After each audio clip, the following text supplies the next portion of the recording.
আসসালামু আলাইকুম সুপ্রিয় দর্শকবৃন্দ, বিআরবি হাসপাতালের ফেসবুক পেজের লাইভ ধারাবাহিক স্বাস্থ্য বিষয়ক অনুষ্ঠান স্বাস্থ্য কথায় আপনাদের স্বাগতম জানাচ্ছি। আমি ডক্টর তানজিম আহমেদ তিজি। আশা করি সবাই ভালো আছেন, সুস্থ আছেন এবং নিরাপদে আছেন। আমাদের আজকের লাইভের বিষয় বক্ষব্যাধি ও খাদ্যনালী সার্জারি কি, কেন এবং কখন প্রয়োজন।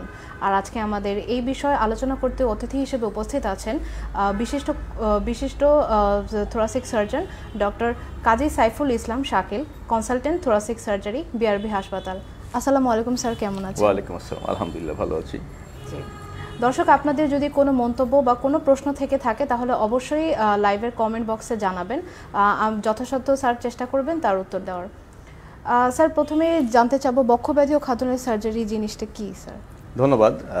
আসসালামু আলাইকুম রহমতুল্লাহ। সুপ্রিয় দর্শকবৃন্দ এবং শ্রোতা মণ্ডলী, বিআরবি হসপিটাল কর্তৃপক্ষকে ধন্যবাদ এইরকম একটা আয়োজন করার জন্য এবং আমাকে এখানে আমন্ত্রণ জানানোর জন্যে।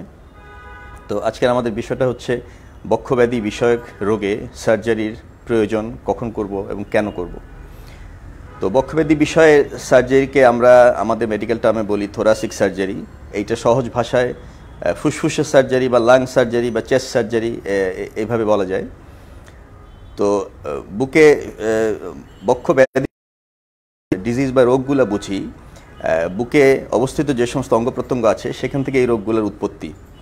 তো আমরা ফুসফুসের কথা বলছি, ফুসফুস ছাড়াও বুকে আমাদের বুকের যে খাঁচা আমরা যেটাকে বক্ষপিঞ্জর বলি, এখানে নানান রকম স্ট্রাকচার বা অঙ্গ প্রত্যঙ্গ রয়েছে, হাড় রয়েছে, মাংস রয়েছে, এখান থেকে কোনো একটা রোগের উৎপত্তি হতে পারে।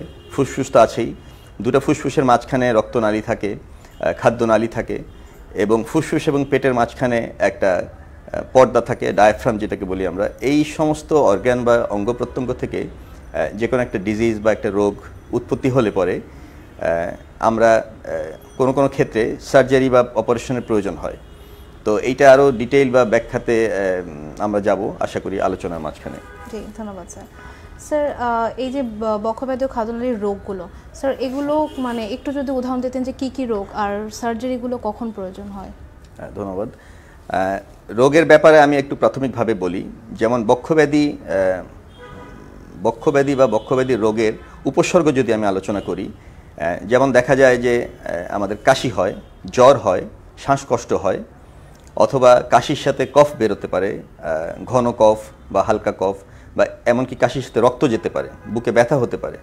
এই সমস্ত রোগ বা এই সমস্ত উপসর্গ নিয়ে আমরা যখন চিকিৎসকের কাছে যাই, দেখা যায় কিছু কিছু পরীক্ষার মাধ্যমে এইটা বোঝা যায় যে রোগের উৎপত্তি কোথায়, এবং প্রাথমিকভাবে মেডিসিনের মাধ্যমে একজন বক্ষব্যাধি বিশেষজ্ঞ চিকিৎসক এটা চিকিৎসা দিয়ে থাকেন।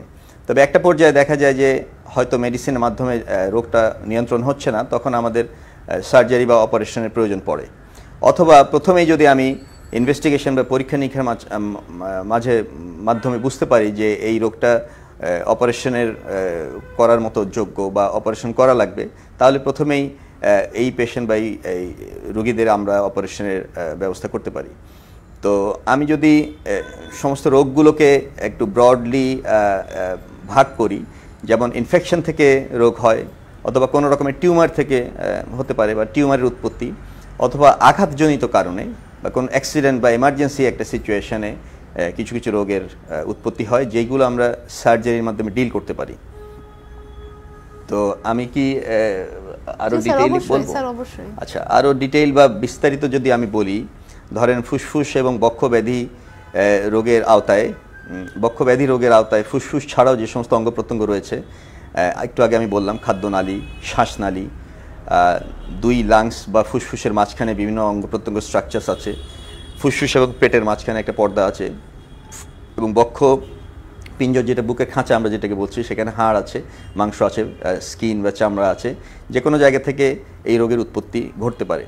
এবং রোগগুলোকে আমি যদি তিনটা ক্যাটাগরিতে ভাগ করি, একটু আগে যেরকম আমি বলেছি যে ইনফেকশন থেকে হতে পারে, অথবা টিউমার জাতীয় রোগ, অথবা আঘাতজনিত কারণে।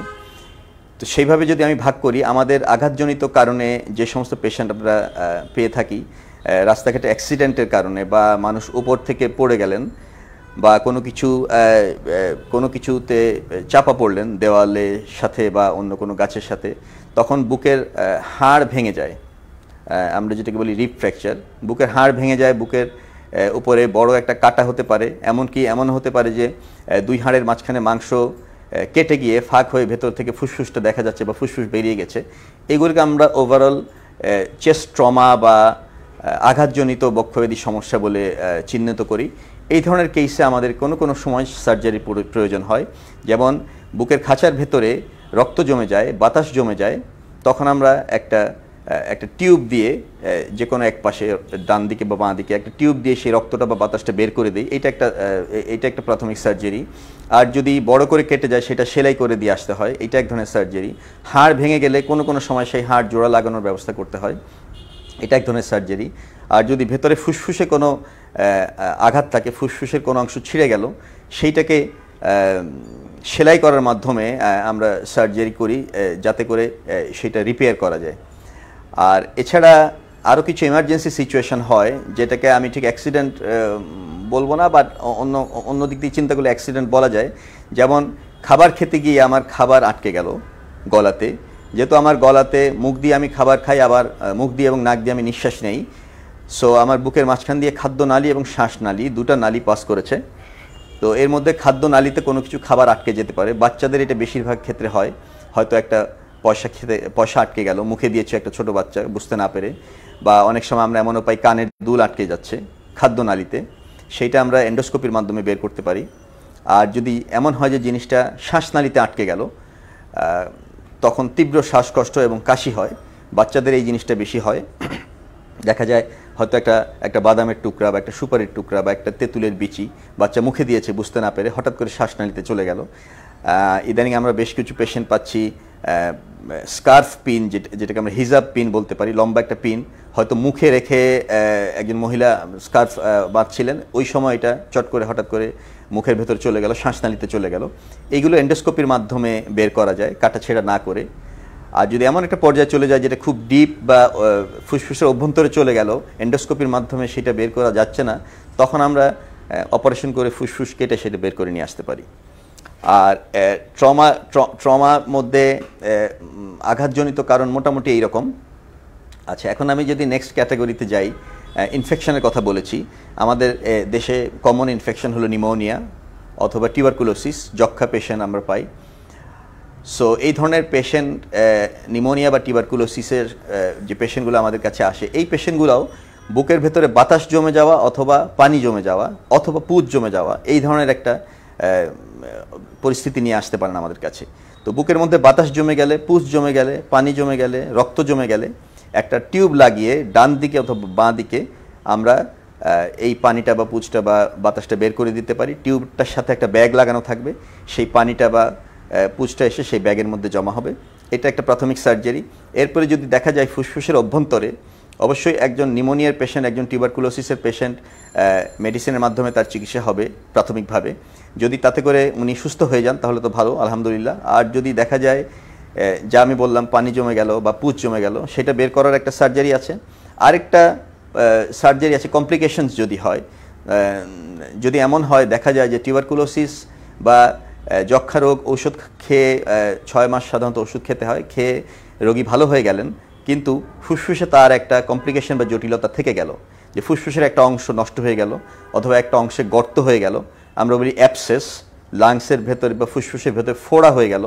এই ধরনের কিছু সিচুয়েশনে তখন আমার সার্জারি করা লাগবে, এবং সেই সার্জারিটা হচ্ছে লাংসের ওই অংশটা বা ফুসফুসের ওই অংশটা আমরা অপারেশন করে কেটে ফেলে দেব। ইনফেকশনের ব্যাপারে যদি আরও বলি, আমরা খাদ্যনালীর কথা আমি পরে আসি।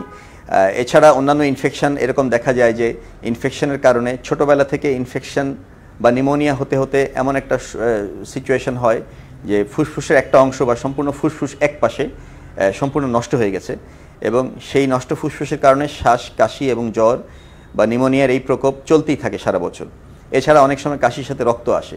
এই ধরনের কিছু কিছু পেশেন্ট আমরা পাই, যাদেরকে আমরা বলি, যদি দেখি আমি সম্পূর্ণ ফুসফুস এক পাশে নষ্ট হয়ে গেছে, আমরা এই ধরনের কেসগুলোকে বলি ডেস্ট্রয়েড লাং, অর্থাৎ একটা পাশে লাং, আমাদের দুটো ফুসফুস শরীরের দুই পাশে, ডান দিকে একটা বাঁ দিকে একটা, যে কোনো একটা পাশের ফুসফুস বা লাং টিউবারকুলোসিসের কারণে অথবা বারবার ইনফেকশন হওয়ার কারণে, রিপিটেড রেসপিরেটরি ট্র্যাক্ট ইনফেকশন আমরা বলি, একদিকের ফুসফুস পুরোটাই নষ্ট হয়ে যেতে পারে। এই সমস্ত ক্ষেত্রে অনেক সময় আমরা অপারেশন করে ওই পাশের ফুসফুসটা, নষ্ট ফুসফুসটা অপারেশন করে ফেলে দিই। নেক্সট আমি যদি ব্রড হেডিংয়ে আসি, টিউমারের কথা বলেছি আমি, শরীরের যে কোনো জায়গায় টিউমার হতে পারে। যে সমস্ত স্ট্রাকচার বা অঙ্গ প্রত্যঙ্গের কথা আমি বললাম, স্কিনের উপরে, চামড়ার উপরে, বুকের উপরে টিউমার হতে পারে, হার্ট থেকে টিউমার হতে পারে, পাঁজরের হাড় থেকে, মাংস থেকে টিউমার হতে পারে। আমি যদি আরও ভেতরে যাই, লাংসের টিউমার হতে পারে, দুইটা লাংসের মাঝখানে যে স্পেসটা, জায়গাটা, ওখানে টিউমার হতে পারে। তো এই ধরনের ক্ষেত্রে যে সমস্ত টিউমারের ভেতরে আমি ক্যান্সারের সেলের অস্তিত্ব পাবো পরীক্ষা করে ইনভেস্টিগেশনের মাধ্যমে, তাদেরকে তো আমরা লাং ক্যান্সার হিসেবে চিহ্নিত করব। আর লাং ক্যান্সার না হলে যে সমস্ত টিউমারে আমি ক্যান্সার সেলের অস্তিত্ব পাবো না, এইগুলোকে আমরা বলি বিনাইন টিউমার বা নন ক্যান্সার টিউমার। এই টিউমারগুলো সার্জারি করে আমরা ফেলে দিই, বুকের ডান দিকে বা বাঁ দিকে, যেই দিক থেকে হোক। আর যদি এইটা দেখা যায় লাং ক্যান্সার বা ফুসফুসের ক্যান্সার, সেই ক্ষেত্রে অপারেশন করা যাবে যদি আর্লি স্টেজ বা রোগী যদি প্রাথমিক সময়ে, রোগের প্রাথমিক অবস্থায় যদি আমাদের সঙ্গে দেখা করেন, যোগাযোগ করেন। আমরা লাং ক্যান্সারকে স্টেজ 1, স্টেজ 2, স্টেজ 3, স্টেজ 4 এইভাবে ভাগ করি। তার মধ্যে আর্লি স্টেজ বলতে আমি স্টেজ 1 অ্যান্ড স্টেজ 2 এর কথা বলছি, কিছু কিছু ক্ষেত্রে স্টেজ 3। এই পেশেন্টগুলো সার্জারি করা যায়, বাট খুব বেশি দেরি হলে অনেক সময় আমরা সার্জারি করতে পারি না। বাট যদি আর্লি স্টেজে সার্জারি করা যায়, লাং ক্যান্সারের পেশেন্ট বা ফুসফুসের ক্যান্সারের পেশেন্ট ভালো থাকেন। এছাড়া শরীরের এছাড়া বক্ষ পিঞ্জরের অন্যান্য জায়গায়ও যদি ক্যান্সার হয়, যে সমস্ত টিউমার হাড়ে হয়, সেখানেও ক্যান্সার থাকতে পারে। দুই ফুসফুসের মাঝখানে যে জায়গাটার কথা আমি বারবার বলছি, সেখানে যদি কোনো টিউমার হয়, অনেক সময় দেখা যায় যে ছোটোবেলা থেকে বা জন্মের পর থেকে ওখানে টিউমার ছিল বা ছোটো টিউমার ছিল, এটা আস্তে আস্তে বড় হয়েছে, ডারময়েড সিস্ট নামে এক ধরনের টিউমার আছে, এইগুলো অপারেশন করা যায়।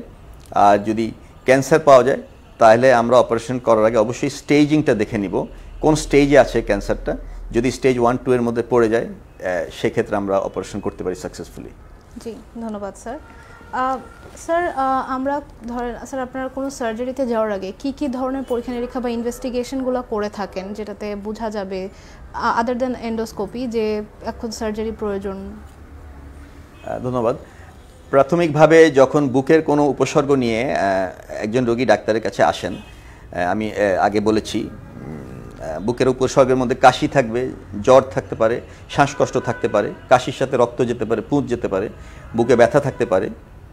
তো এই ধরনের ক্ষেত্রে আমরা প্রথম যে পরীক্ষাটা করতে বলি, একটা বুকের এক্সরে, চেস্ট এক্সরে, PAVO। একটা এক্সরে করলে পরে আমি যে সমস্ত অবস্থার কথা বা সিচুয়েশনের কথা বললাম, যে হাড়ে কোনো ভাঙা আছে কিনা, বা লাংসের ভেতরে কোনো ফুসফুসে অভ্যন্তরে কোনো টিউমার আছে কিনা, বা অন্য কোনো রকমের কোনো পরিবর্তন আছে কিনা, সেটা একটা প্রাথমিক একটা চেস্ট এক্সরে বা বুকের এক্সরেতে বোঝা যায়।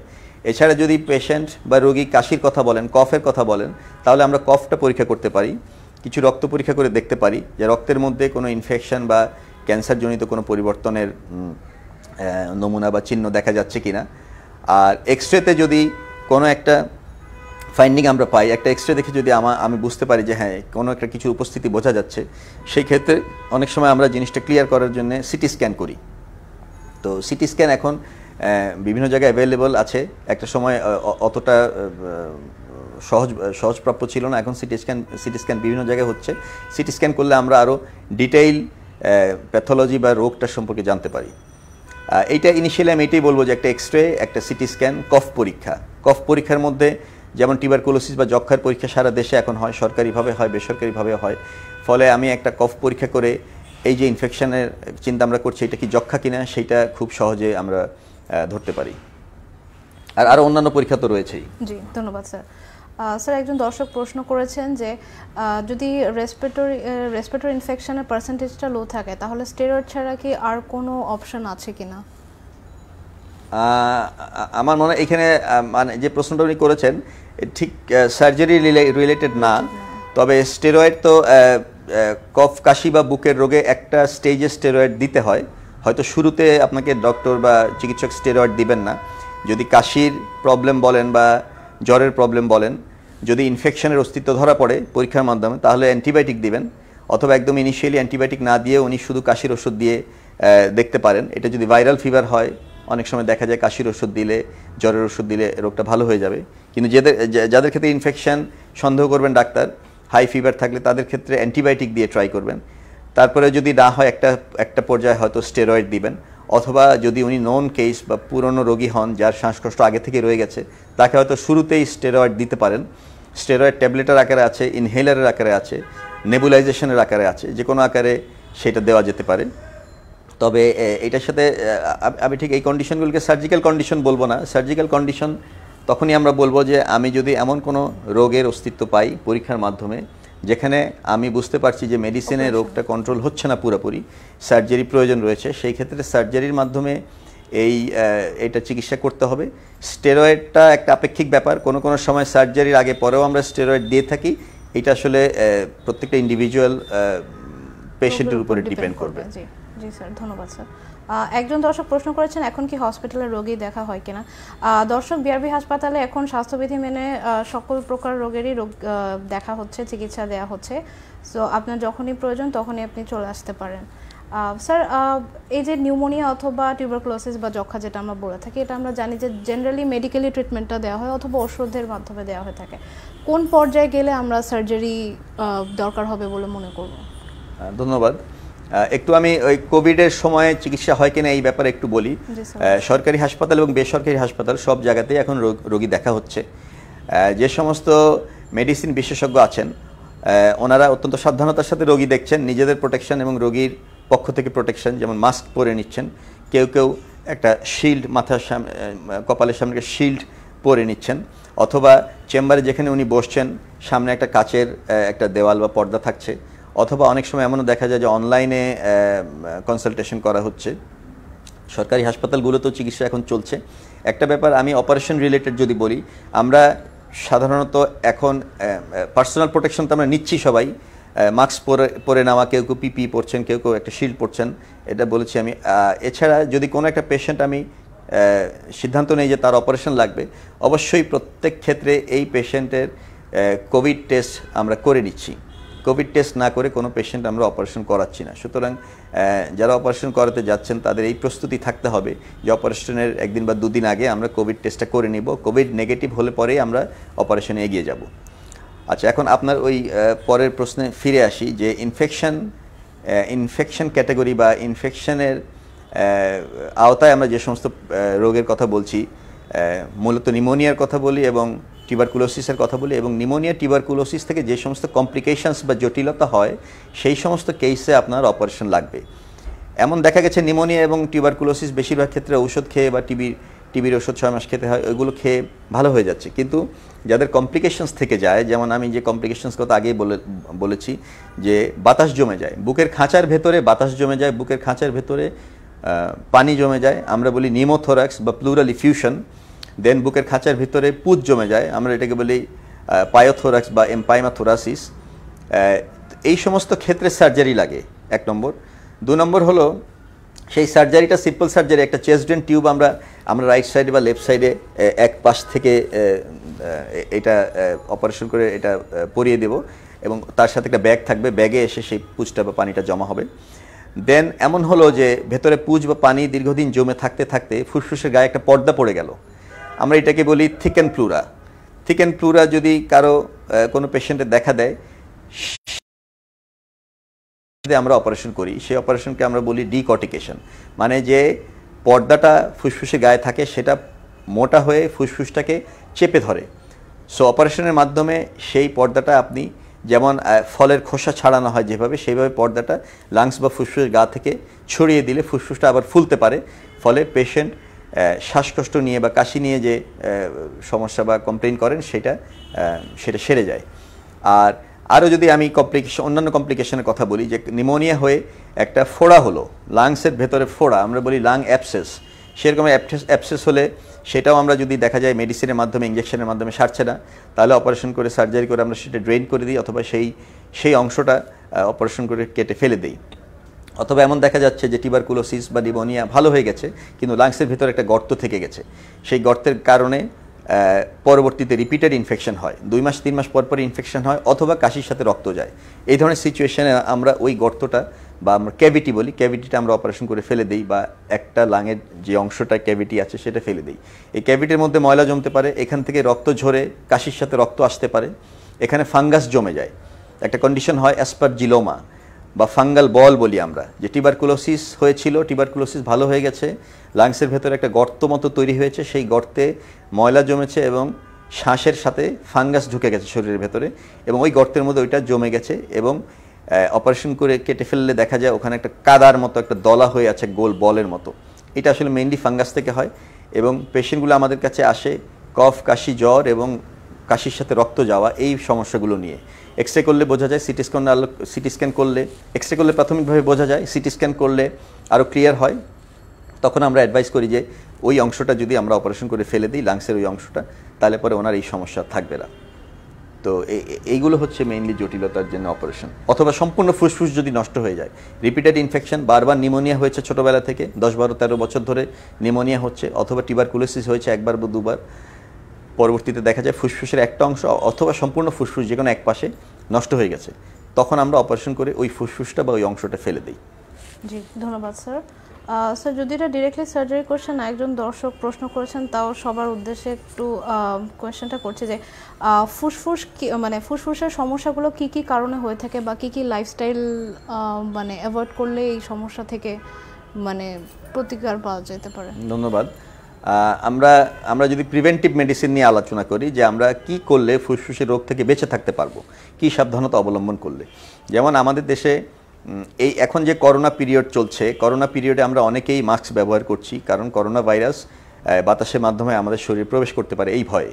কিন্তু যখন করোনা ছিল না, তখনও বিভিন্ন ধরনের ব্যাকটেরিয়া বা ভাইরাস ফুসফুসে প্রবেশ করেছে নাকের মাধ্যমে, শ্বাসের মাধ্যমে, বাতাসের মাধ্যমে, মুখের মাধ্যমে। সুতরাং সারা বছর যদি আমরা এর থেকে বেঁচে থাকতে চাই, যেমন ইনফ্লুয়েঞ্জা ভাইরাস, অথবা আপনি একটা টিউবারকুলোসিসের পেশেন্টকে অ্যাটেন্ড করছেন বা আপনার ঘরে একজন টিউবারকুলোসিসের পেশেন্ট আছে, তার কাশির সাথে এই রোগের জীবাণুটা ছড়াবে, সেটা আপনার নাক বা মুখ দিয়ে শরীরে প্রবেশ করতে পারে।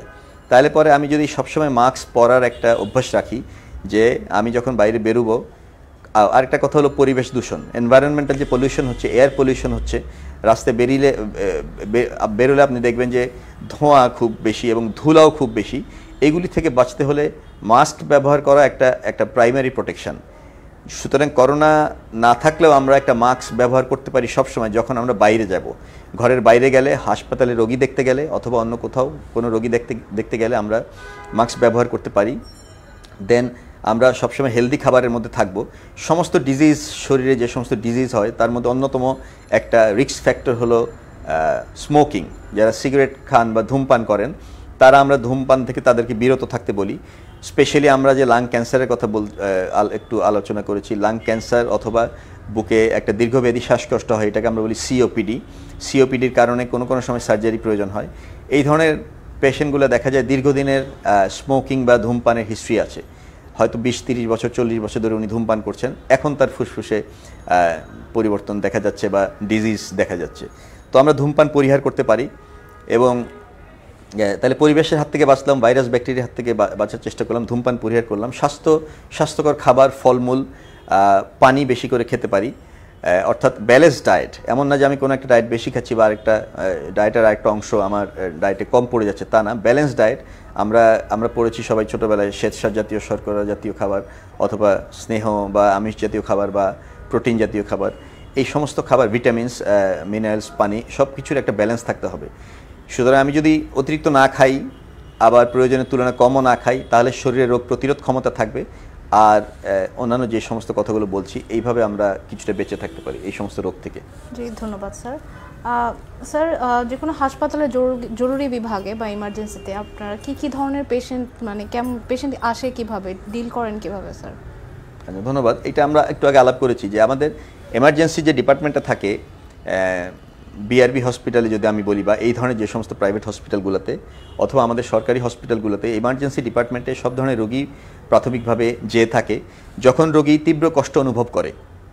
ধর আমরা ফুসফুসের রোগগুলোর যে উপসর্গ বলেছি, যে কাশি, শ্বাসকষ্ট, জ্বর, কাশির সাথে রক্ত যাওয়া, বুকে ব্যথা, এই ধরনের কোনো একটা উপসর্গ নিয়ে রোগীরা সাধারণত আমাদের চেম্বারে দেখা করতে আসেন, অথবা হসপিটাল আউটডোর বা বহির্বিভাগে দেখা করতে যান। কিন্তু উপসর্গগুলো যদি তীব্র আকার ধারণ করে এবং দিনের রাতে যে কোনো সময় এতই তীব্র হয়েছে যে রোগী আর বাসায় বসে থাকতে পারছেন না, বা সাধারণ ওষুধ কিনে খেয়ে ওনার এই লক্ষণগুলো যাচ্ছে না, ওই সময় একটা রোগী বাধ্য হন ইমার্জেন্সি বা জরুরি বিভাগে যেতে।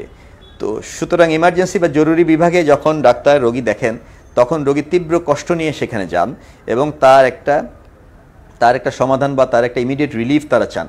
তো এই ধরনের তীব্র কষ্ট নিয়ে রোগীগুলো যে এমার্জেন্সিতে যায়, বিশেষ করে বক্ষব্যাধি সংশ্লিষ্ট রোগ নিয়ে, তার মধ্যে 1 নম্বর আমি বলেছি যে ট্রমা বা আঘাতজনীয় বা অ্যাক্সিডেন্টের রোগগুলা, যে একটা রোড ট্রাফিক অ্যাক্সিডেন্ট হলো, রাস্তায় অ্যাক্সিডেন্ট হলো, অথবা গাছের নিচে চাপা পড়েছেন বা দেওয়ালের নিচে চাপা পড়েছেন বা উপর থেকে পড়ে গেছেন বা ধাক্কা খেয়েছেন, এই ধরনের পেশেন্টগুলো তীব্র ব্যথা এবং শ্বাসকষ্ট নিয়ে যেতে পারে।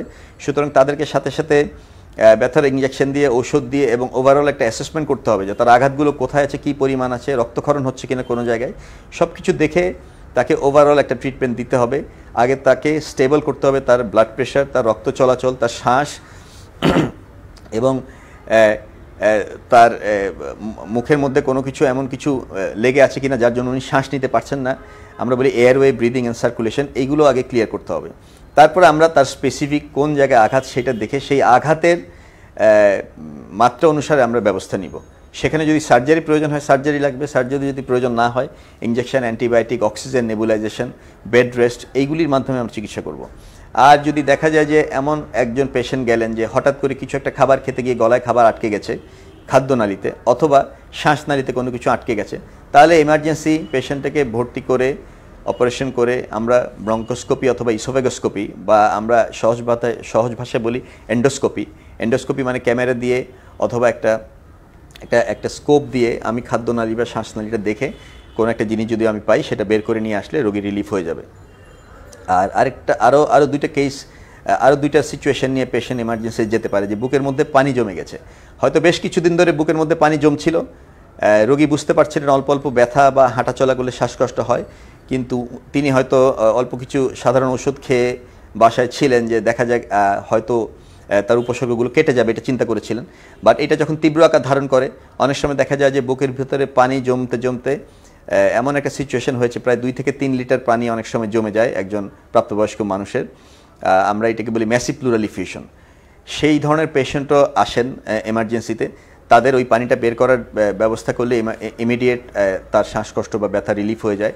আর আরেকটা সিচুয়েশন আমি বলেছি বাতাস জমে যায় বুকের মধ্যে, সেই বাতাসের মাত্রাও যদি এত বেশি হয় যে একদিকের ফুসফুসকে ঠেলে অন্যদিকের ফুসফুসের উপর চাপ প্রয়োগ করছে, এত বেশি বাতাস যদি জমে যায়, আমরা এই কন্ডিশনটাকে বলি টেনশন নিউমোথোরাক্স, তাহলেও কিন্তু এমার্জেন্সিতে পেশেন্ট চলে আসেন তীব্র শ্বাসকষ্ট নিয়ে, এবং সাথে সাথে ইমিডিয়েট তার যদি সার্জারি করা যায় উনি তখন আরাম পান, উপসর্গ সরে যায় আর উপসর্গটা থাকে না। এই তো মোটামুটি আমাদের এমার্জেন্সিতে যে পেশেন্টগুলো আমরা রিসিভ করি। ধন্যবাদ স্যার। স্যার, দর্শকদের জানার উদ্দেশ্যে স্যার, আমাদের দেশের সরকারি বা বেসরকারি মানে হাসপাতালগুলোতে বক্ষব্যাধি এবং খাদ্যনালী স্পেসিফিক সার্জারিগুলো কোথায় কোথায় হয়ে থাকে? আচ্ছা, ধন্যবাদ। এই প্রসঙ্গে আমি খাদ্যনালীর ব্যাপারে একটু বলে নেই। খাদ্যনালীর ব্যাপারে একটু কম বলা হয়েছে। আমরা খাবারটা যখন খাই, মুখ থেকে খাবারটা বুকের মাঝখান দিয়ে পেটে চলে যায় পাকস্থলীতে, তো যে নালীর মাধ্যমে বুকের মাঝখান দিয়ে খাবারটা পাস করে সেটাকে আমরা বলি খাদ্যনালী বা ইসোফেগাস। তো ওখানেও যে সমস্ত রোগে সার্জারি লাগে তার মধ্যে 1 নম্বর হল কোনো টিউমার যদি হয়ে যায় বা ক্যান্সার হয়ে গেলে, ইসোফেজিয়াল ক্যান্সার বা খাদ্যনালীর ক্যান্সার, সেটা আমরা অপারেশন করে ফেলে দেই কারণ খাদ্যনালীর ক্যান্সার বা টিউমার হলে রোগী খাবার গিলতে পারেন না। রোগী আমাদের কাছে এই সমস্যা নিয়ে আসেন যে আমি খাবার গিলতে পারছি না। প্রথম দিকে শক্ত খাবার গিলতে কষ্ট হতো, ধীরে ধীরে 1 মাস 2 মাস 3 মাস পরে দেখা যায় যে পানিটাও খেতে পারছি না, পানি খেতে গেলেও পানিটা আটকে যাচ্ছে। তখন আমরা এন্ডোস্কোপি করে এবং সিটি স্ক্যান করে আমরা যদি শনাক্ত করতে পারি যে খাদ্যনালীর ক্যান্সার হয়েছে, আমরা সেটা অপারেশন করে ফেলে দিলে রোগী আবার খেতে পারেন। আর অনেক সময় জন্মগত রোগের কারণে খাবার পাস করতে চায় না, খাদ্যনালী নিচের অংশটা সরু হয়ে যায়, আমরা এটাকে বলি অ্যাকালেশিয়া কার্ডিয়া, সেটাও অনেক সময় অপারেশন করলে রোগী ভালো হয়ে যান। আর খাদ্যনালী যদি কোনো ইনজুরির কারণে কোনো সময় খাদ্যনালী ছিদ্র হয়ে যায়, যেমন এন্ডোস্কোপি করতে গেলেন খাদ্যনালী ছিদ্র হয়ে গেল, অথবা খুব তীব্র আঘাতের কারণে খাদ্যনালী ছিদ্র হয়ে গেল, তখন রোগী তীব্র ব্যথা এবং এমন একটা কন্ডিশন নিয়ে আসবেন, একটু আগে বলেছি যে বুকের কোনো এক পাশে পানি জমে যাবে অথবা পুজ জমে যাবে, এই ধরনের কন্ডিশনেও আমরা সার্জারি করে হয় ছিদ্র বন্ধ করে দিব, পানিটা ড্রেন করে দিব, অথবা প্রয়োজন হলে যে অংশটা ছিঁড়ে গেছে সেই অংশটা অপারেশন করে ফেলে দিব। আচ্ছা, এখন আমি আপনার মূল প্রশ্নে আসি যে কোন কোন হসপিটালে এই থোরাসিক সার্জারি বা বক্ষব্যাধি সার্জারি সার্ভিসগুলো অ্যাভেলেবেল আছে। সরকারিভাবে জাতীয় বক্ষব্যাধি ইনস্টিটিউট ও হাসপাতাল মহাখালী, এখানে সবচেয়ে বড় ডিপার্টমেন্ট আছে থোরাসিক সার্জারি। সেখানে আমরা সারা দেশ থেকে আমরা সেখানে রোগী পেয়ে থাকি, যদি আমাদের সীমিত সংখ্যক আসন সেখানে বা সিট আছে সেখানে, তারপরে সারা দেশের রোগীরা সেখানে এসে থাকেন। আর দ্বিতীয় বৃহত্তম আমি বলবো যে ঢাকা মেডিকেল কলেজে ডিপার্টমেন্ট আছে সরকারিভাবে, সেখানেও বক্ষব্যাধি সার্জারি কাজ হচ্ছে। আর এছাড়া চিটাগং মেডিকেল কলেজ হসপিটালেও বক্ষব্যাধি ডিপার্টমেন্ট আছে, সেখানেও কাজ হচ্ছে। সম্মিলিত সামরিক হাসপাতাল বা সিএমএইচে বক্ষব্যাধি সার্জারি ডিপার্টমেন্ট আছে, সেখানে কাজ হচ্ছে। আর আমাদের যেহেতু সারা দেশে বক্ষব্যাধি সার্জনের সংখ্যা কম বা বক্ষব্যাধি সার্জারি যারা করেন এই ধরনের ডাক্তারের সংখ্যা প্রয়োজনের তুলনায় অনেক কম, সুতরাং ঢাকার বাইরে চিটাগং ছাড়া অন্য কোথাও এই মুহূর্তে ফুল ফ্লেজেড সার্ভিস নাই। সিএমএইচের কথা আমি বলেছি। আর আমাদের ঢাকার মধ্যে মুগদা হাসপাতালে একজন থোরাসিক সার্জন আছেন, যিনি ওখানে সরকারিভাবে কাজ করে যাচ্ছেন। এছাড়া প্রাইভেট হসপিটালগুলোতে সার্ভিস দিচ্ছি, প্রাইভেট প্র্যাকটিসে আছি।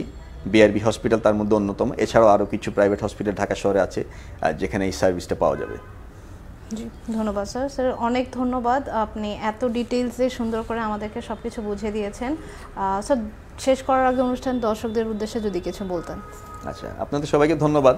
আমি আবারও সবাইকে ধন্যবাদ জানাই বিআরবি হসপিটালস লিমিটেড কর্তৃপক্ষকে এই ধরনের একটা সুন্দর অনুষ্ঠান আয়োজন করার জন্য এবং আমাকে আমন্ত্রণ জানানোর জন্য।